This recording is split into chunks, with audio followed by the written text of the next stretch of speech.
Bugun obzori jinnisi bo'ladi. Bozordagi hamma diviziyani ochib tashlaymiz. Bizda 6 oylikdan 24 oylikgacha kasha va pamperslarimiz bor.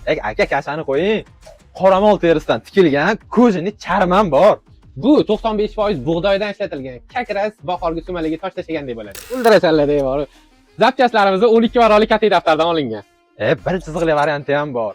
Mashinalarga oldi oriqa 100% tonirovka, 70%, 50% ham olib kelib qo'yganmiz. Undan tashqari biz ochki sohasi bilan ham shug'ullanamiz. 32 gradusda taqish uchun sonsiz ochki ochkilarimiz bor. Bizda dehqonchilik bo'lib ketdi. Butun Qozog'iston, Tojikiston, butun SNGga tarvuz eksport qilyapmiz. Asut temasiga ham aralashganmiz. Lavash va burgerlarni ham chiqaramiz.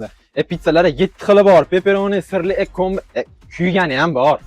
Stavkalarimiz BTS, Unix yoki yuk mashinalaridan emas. Yandex, Uzon, Volt yoki kuryerlarimiz orqali yetkazib beramiz. iPhone'larni ham aytib o'ting. Malikadagi biznes qolib ketibdi. 6 yoshdan 9 yoshdagi bolalar uchun iPhone 7 Pro Max Silver, oranjiy rangini ham olib kelib qo'yganmiz. Faqat korobka dokumentni sotamiz. Vizor bozorimizda dushanba kuni kelib o'tirmaydi, ishlamaydi. Eslatib o'tamiz. G-Block 78-magazin, 22 kvadratli nejiloy joyimizda sizlarni kutib qolamiz. Hamma divideniyamizdagi narsalar narxini bilmoqchimisiz? Kommentariyada divizeniya so'zini yozib qoldiring.